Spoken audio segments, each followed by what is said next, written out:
आइए साथियों, आप सभी का जेके कंपटीशन सेंटर में हार्दिक स्वागत है। आइए सीरीज को आगे बढ़ाते हुए इसको आगे लेके चलते हैं। बहुत ही महत्वपूर्ण सीरीज है।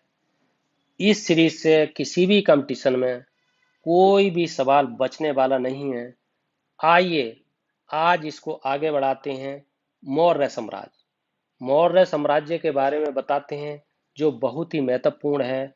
मौर्य साम्राज्य की उत्पत्ति कैसे हुई, इसके बारे में आपको प्रकाश डालते हैं। ब्राह्मण सूत्र के अनुसार ये महत्वपूर्ण कंसेप्ट है कि इसमें ब्राह्मण सूत्र के अनुसार, सूत्र के अनुसार क्या कहा गया है, ये आपको देखना है। और इससे संबंधित कई बार ब्राह्मण सोच के अनुसार जो मौर्य मौर्य वंश की उत्पत्ति हुई, मौर्य साम्राज्य की जो उत्पत्ति हुई, वो शूद्र थे। कौन शूद्र थे? चंद्रगुप्त मौर्य। और ऐसा माना जाता है, जबकि बौद्ध सूत्र के अनुसार चंद्रगुप्त को जो है वो क्षत्रिय माना जाता है। ये कई बार कंपटीशन में। और आपका जैन साहित्य के अनुसार चंद्रगुप्त मौर्य को एक मोर पंख का काम करने वाले थे, इसलिए इन्हें मौरिफ जनजाति का माना जाता है। मौरिफ जनजाति का माना जाता है। ये महत्वपूर्ण जानकारी है। इसके बाद में यदि यूनानी सूत्र की बात की जाए, यूनानी सूत्र, तो साहब इनको कहा जाता था सेंड्रोकोटस। सेंड्रोकोटस सेंड्रोकोटस कहा जाता है। और इन्हें गरीब परिवार का माना जाता है। गरीब परिवार का। ये महत्वपूर्ण जानकारी है कि जो मौर्य साम्राज्य है उसमें चंद्रगुप्त मौर्य की जो उत्पत्ति है, चंद्रगुप्त मौर्य का जो सिद्धांत है, इतिहास है, वो कैसे प्रारंभ होता है। आइए आगे देखते हैं। अब है चंद्रगुप्त मौर्य, जिनका शासनकाल 322 ईसा पूर्व से 298 ईसा पूर्व होता है।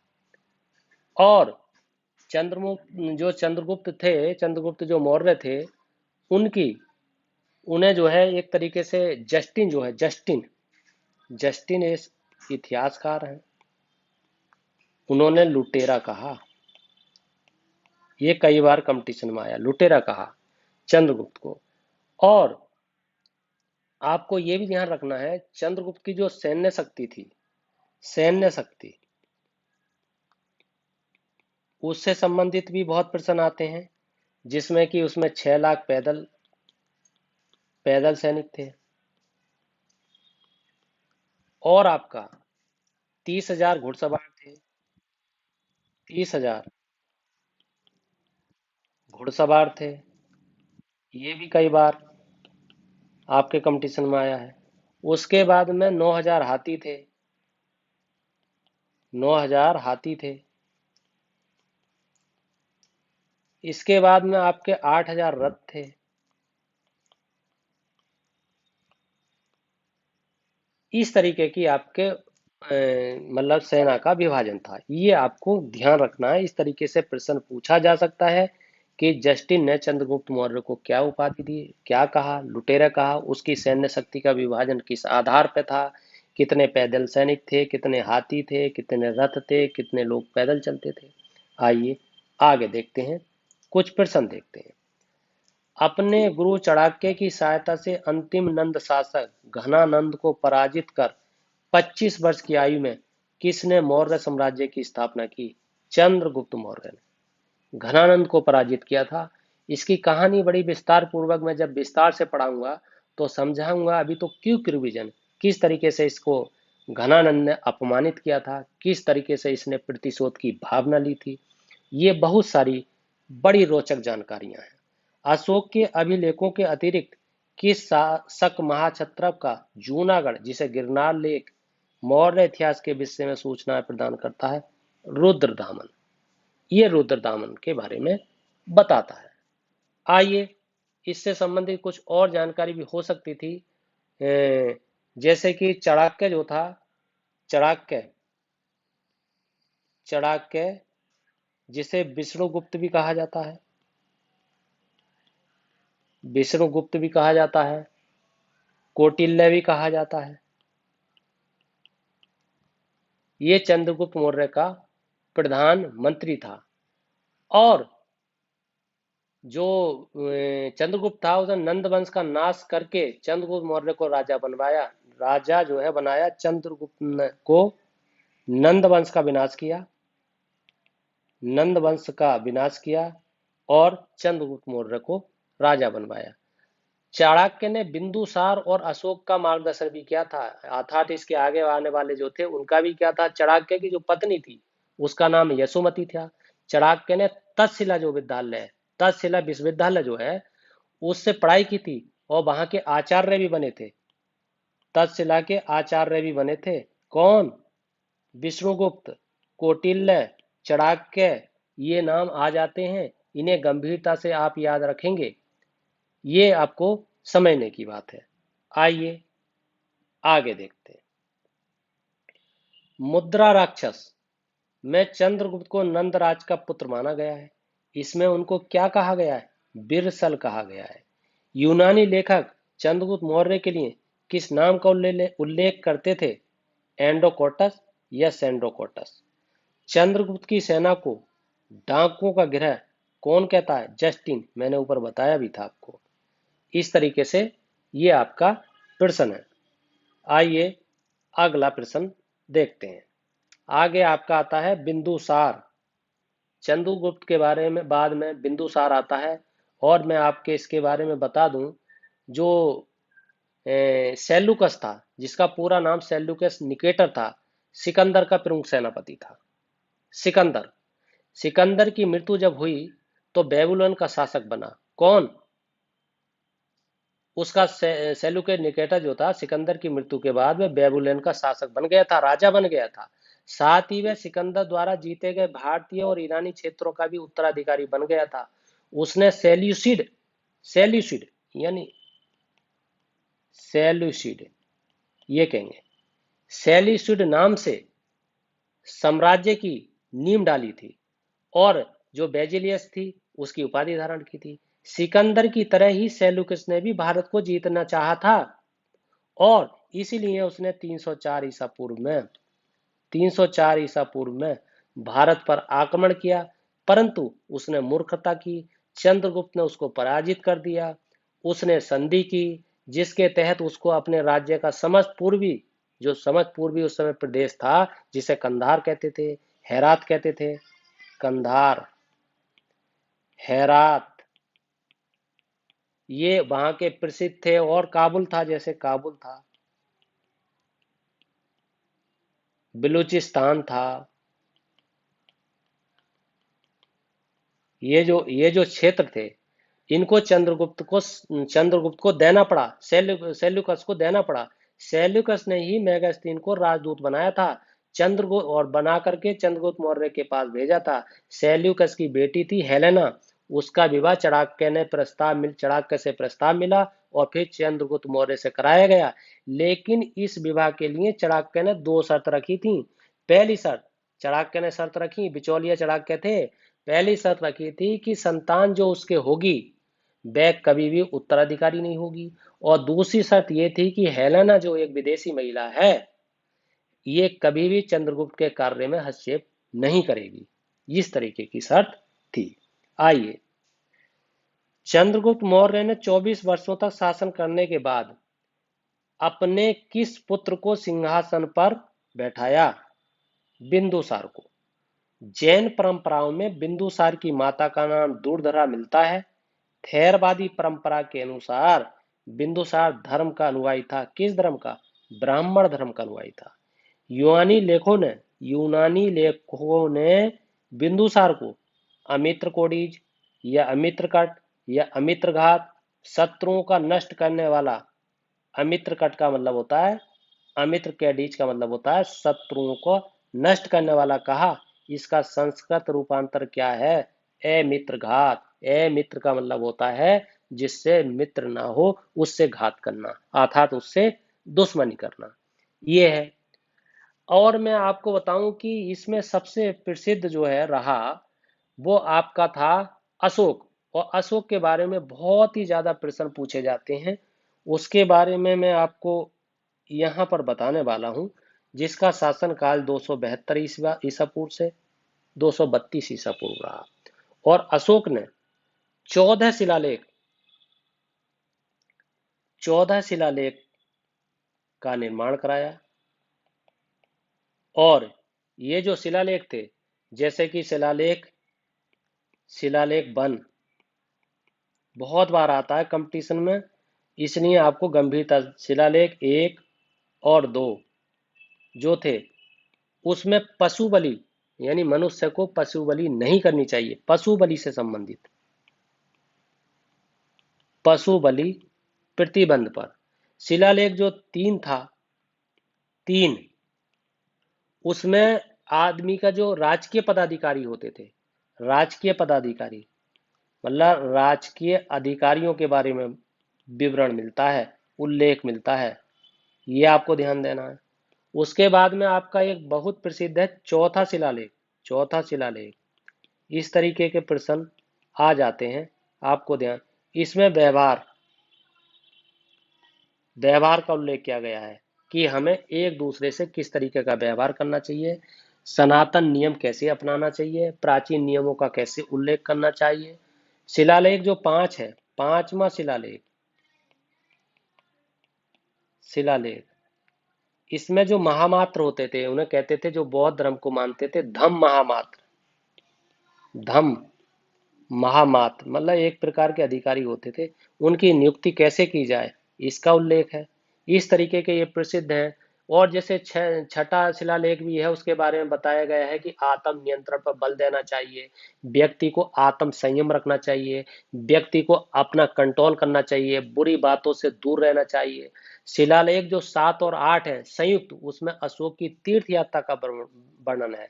अशोक की तीर्थ यात्रा का वर्णन है। आपका 9 में जो उत्पादन होता है, जो वास्तविक उत्पादन होता है, कृषि से उत्पादन होता है, उसके बारे में उल्लेख किया गया। शिलालेख जो 10 है, राजा और अधिकारी के बीच जो वो है, मतलब एक तरीके से समन्वय, उसका उल्लेख है। शिलालेख 11 में धम्म विजय का उल्लेख है। शिलालेख 12 में धार्मिक सहिष्णुता का उल्लेख है। शिलालेख 13 में कलिंग विजय का उल्लेख है। शिलालेख 14 में जो जनता से धम्म के जीवन का ग्रहण करने का उल्लेख है। आइए, ये बहुत सारी चर्चा है। आगे देखते हैं। बिंदुसार बिंदुसार की मृत्यु के पश्चात बिंदुसार की मृत्यु के पश्चात अशोक सम्राट बना। किस शिलालेख में उसका नाम अशोक मिलता है? लघु शिलालेख, जिसे मास्की कहते हैं। गुर्जा में भी, मतलब लघु शिलालेख में मिलता है, मास्की में मिलता है, गुर्जा में मिलता है। श्रीलंकाई ग्रंथ दीपवंश तथा महावंश, श्रीलंकाई ग्रंथ हैं अर्थात श्रीलंका के ग्रंथ हैं। अनुसार अशोक ने अपने 99 भाइयों को मारकर सत्ता पर अधिकार किया। उसका केवल एक भाई ही जीवित रहा। उसका नाम क्या था? तिस नाम था, तिस। ये ध्यान रखेंगे, कई बार कंपटीशन में आया है। अब आपको ये चीज ध्यान में रखनी है, जो मौर्यकालीन जो मतलब व्यवस्था थी, मौर्य काल में जो प्रांत थे, तो जैसे कि उत्तरी प्रांत, मैं आपको बता दूं, वैसे तो क्विक रिवीजन ही करा रहा हूं, मगर ये आपको बताना पड़ता है, मेरा मन नहीं मानता, क्योंकि आपका सिलेक्शन हर हालत में कराना है, इसलिए हर बात बतानी पड़ती है। उत्तरी जो प्रांत था, उसकी राजधानी जो थी वो तक्षशिला थी। ये कई बार आता है। उत्तरी प्रांत की कौन सी थी, पश्चिमी प्रांत की कौन सी थी, ये भी कई बार आया। तो उज्जैनी थी, उज्जैनी, ये आपको ध्यान रखना है। और पूछा जाता है पूर्वी प्रांत की कौन सी थी, तो आपको ये भी बताना है तोसली। तोसली का नाम जो था वो कलिंग था, कलिंग कहते हैं, कलिंग, उड़ीसा वाला कलिंग। और आपका पूछता है जैसे दक्षिण दक्षिण प्रांत की राजधानी कौन सी थी, आपको ये भी याद रखना, सुरवणगिरी, सुरवणगिरी, ये है आपका। उसके बाद में आपसे पूछा जाता है केंद्रीय प्रांत की राजधानी कौन सी थी, वो पाटलिपुत्र थी, पाटलिपुत्र। इस तरीके के प्रश्न भी आपके आ सकते हैं कि जो अशोक का शासनकाल था अर्थात मौर्य प्रशासन था, उसमें प्रांतों की राजधानी कौन सी थी? उत्तरी प्रांत की आपकी तक्षशिला थी, उत्तरी प्रांत की पूछेगी तक्षशिला थी आपकी, पश्चिम प्रांत की उज्जैनी थी, पूर्व प्रांत की तोसली थी जिसे कलिंग कहा गया, दक्षिण की सुवर्णगिरी थी और केंद्रीय की पाटलिपुत्र थी। आइए आगे देखते हैं।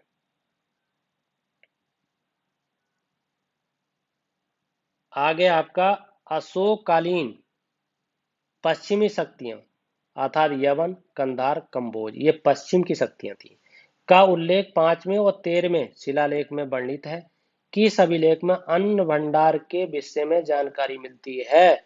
तो यह है सोहगोरा एवं महास्थान, इसके बारे में जानकारियां मिलती हैं। अशोक के सभी शिलालेख, अशोक के सभी अभिलेख जो है वो आपके प्रशासनिक था, जबकि रुम्मीनदेही अभिलेख का विषय क्या था? आर्थिक था। कौशाम्बी तथा प्रयाग के स्तंभों में अशोक की रानी कारूबकी द्वारा दान दिए जाने का उल्लेख है। इन अभिलेखों को किस अन्य नाम से जाना जाता है? रानी का अभिलेख। कई बार में आया है कि रानी का अभिलेख क्या है, किस किस बारे में जानकारी है, और रानी कौन थी? कारूबाकी। ये भी आपको ध्यान रखना है।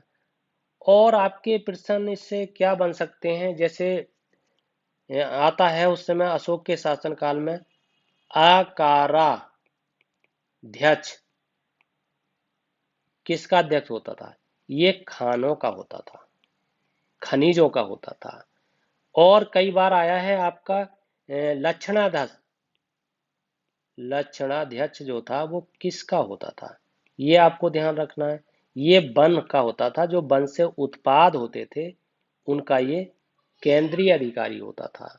और एक आता है प्रश्न आपका लड़वाध्यक्ष, मतलब लवण जो होता है उसका अध्यक्ष को क्या कहते थे? तो आपका मान सकते हैं नमक।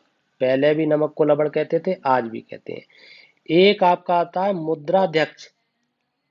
मुद्राध्यक्ष किसे कहा जाता था? तो वो होता था परिपत्र अधिकारी, परिपत्र अधिकारी, अधिकारी भी लिखूं। ये आपको ध्यान रखना है। इस तरीके के प्रश्न जो है वो आपके कंपटीशन में बार बार आते हैं, पूछे भी जाते हैं। जैसे कि आपका पोतवाध्यक्ष बहुत बार आया है। पोतवाध्यक्ष यानी अध्यक्ष, वो क्या है? माप तोल वाला, माप तोल का अधिकारी। ये प्रश्न आपसे पूछा जाता है।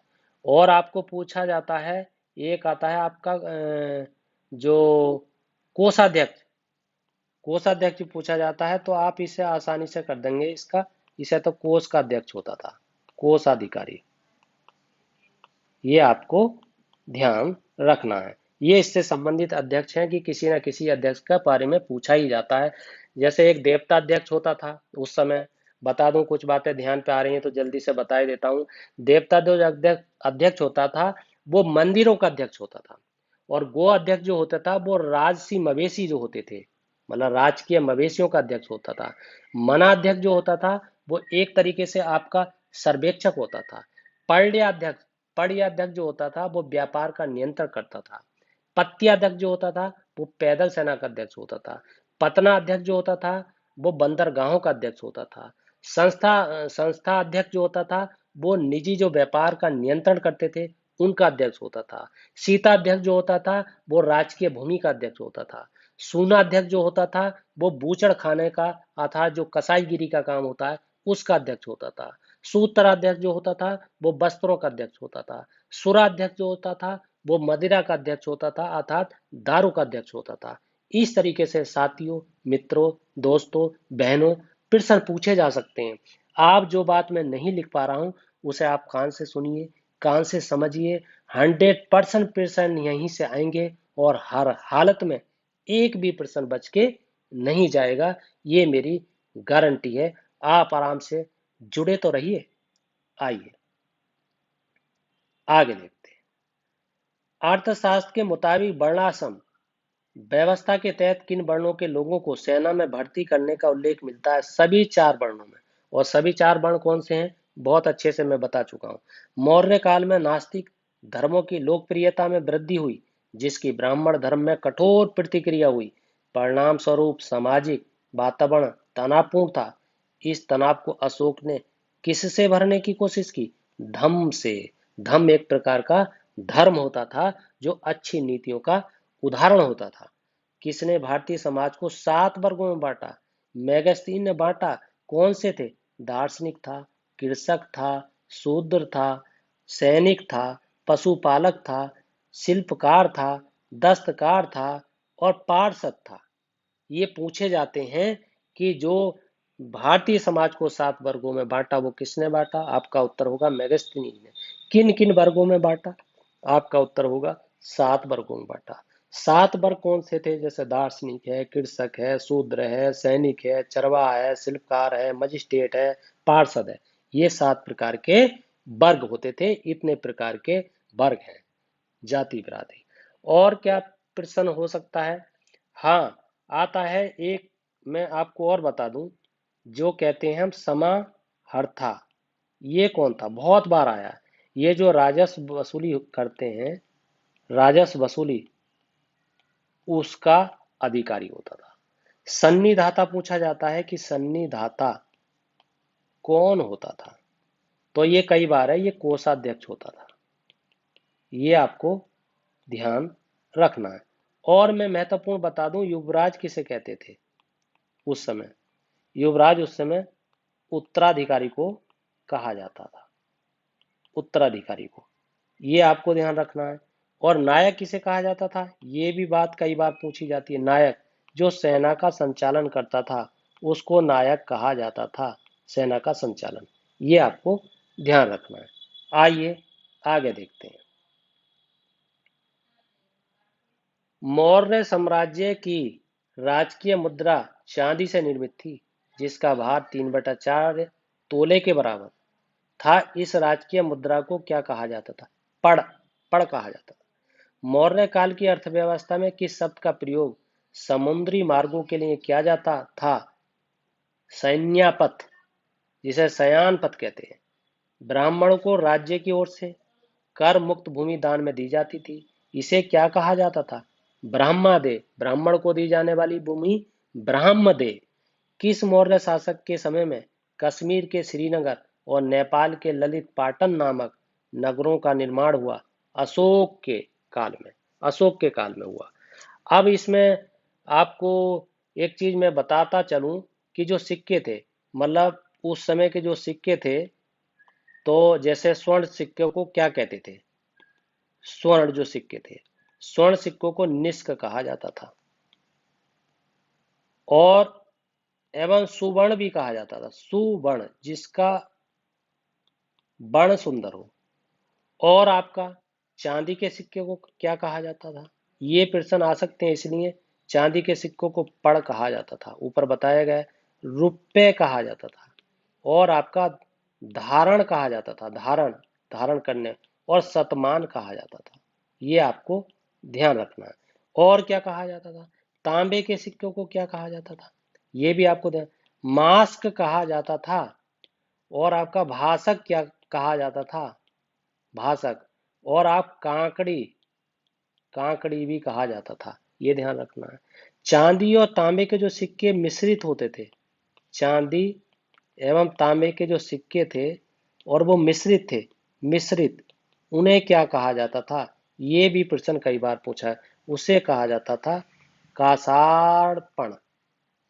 कासारपण कहा जाता था। मतलब कहा जाएगा, इसे दोबारा से लिख दूं, कासारपण, इस पे आएगा। ये कहा जाता था। ये आपको ध्यान देना है। इस तरीके से ये आपकी प्रश्नावली आगे बढ़ती है और ये गुप्त साम्राज्य आपका प्रारंभ हो जाता है।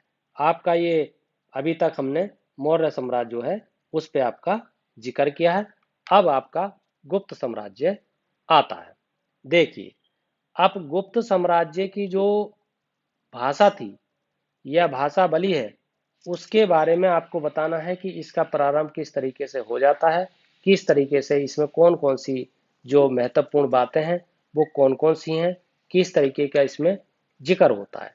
तो देखिए, जो आपका मौर्य प्रशासन के बाद में जब आता है तो यहाँ पर आप प्रश्न देखिएगा कि फाहियान किस गुप्त नरेश के शासनकाल में भारत आया?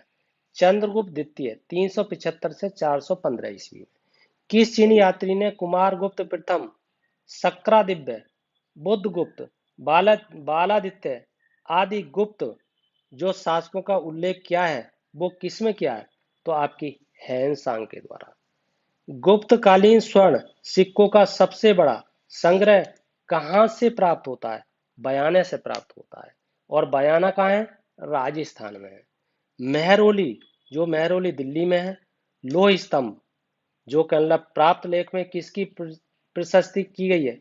चंद्रगुप्त द्वितीय की गई है। ये आपको ध्यान रखना है। समुद्रगुप्त के किस प्रशस्ति में उसकी विजयों की जानकारी है, जिससे गुप्त साम्राज्य के जो भौगोलिक विस्तार का पता चलता है? इसे आप इलाहाबाद प्रशस्ति कहते हैं। ये आपकी महत्वपूर्ण जानकारियां हैं जो परीक्षा से संबंधित हैं, बहुत ही महत्वपूर्ण है।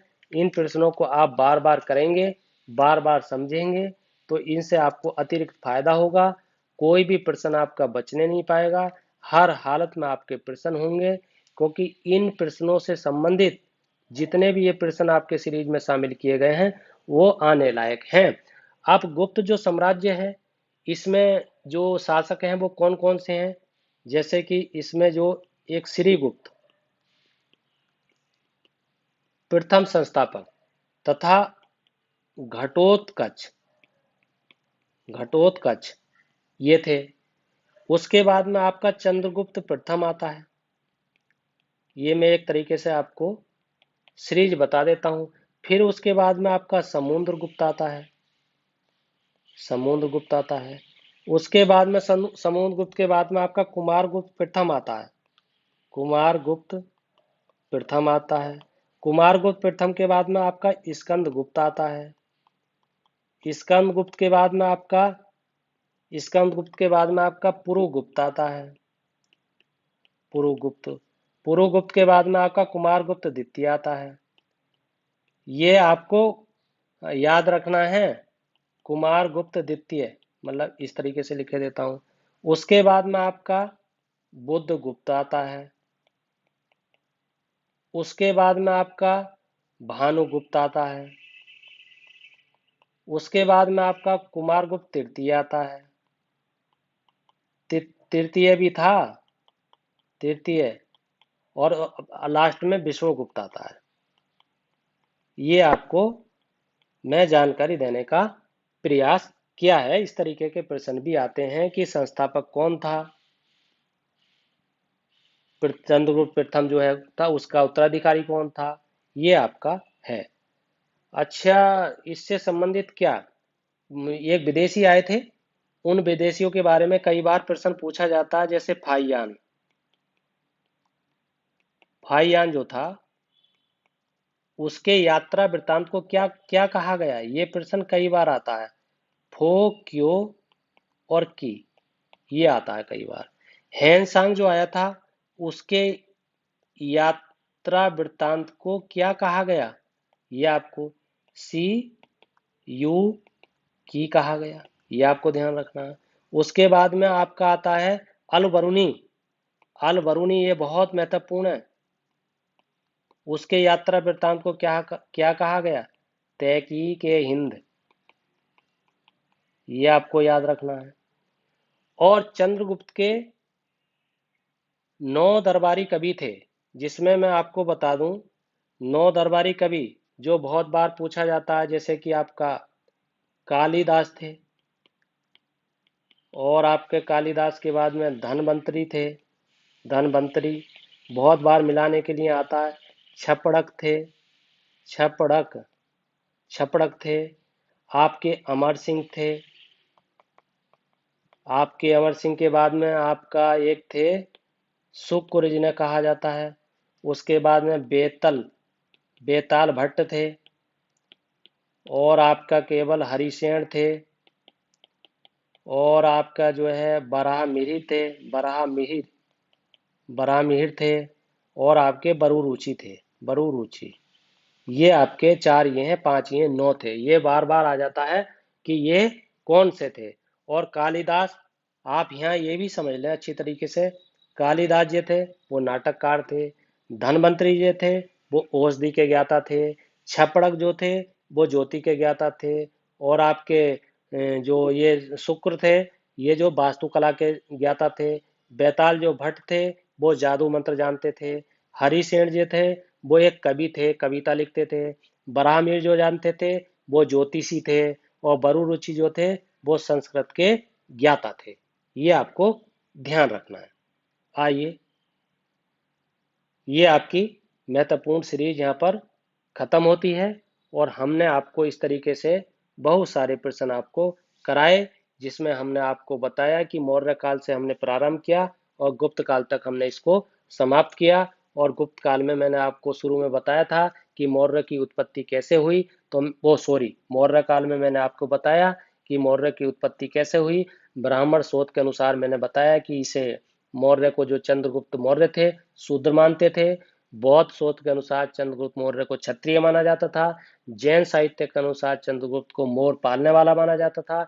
यूनानी शोध के अनुसार चंद्रगुप्त को सेंड्रोकोटस माना जाता था। ये मैंने आपको बताया। उसके बाद में मैंने आपको ये भी बताया चंद्रगुप्त की जो सैन्य शक्ति थी वो उसकी सेना में कितने सैनिक थे। जैसे मैंने अभी आपको पीछे बताया कि 6 लाख पैदल सैनिक थे, 30,000 घुड़सवार थे, 9,000 उसके हाथी थे, 30,000 उसमें हस्त सैनिक थे, 8,000 रथ थे, 24,000 उसमें रथ सैनिक थे। ये मैंने आपको बताया। और मैंने आपको ये भी बताया कि जो सेल्यूकस का आक्रमण हुआ था उसके बारे में मैंने सिकंदर और सेल्यूकस के बारे में बताया कि बेबीलोन का शासक था। वह सिकंदर द्वारा जीते गए भारतीय और ईरानी जो क्षेत्र थे उसका उत्तराधिकारी बन गया था। उसने सेल्यूसिड नाम से अपना साम्राज्य बना लिया था।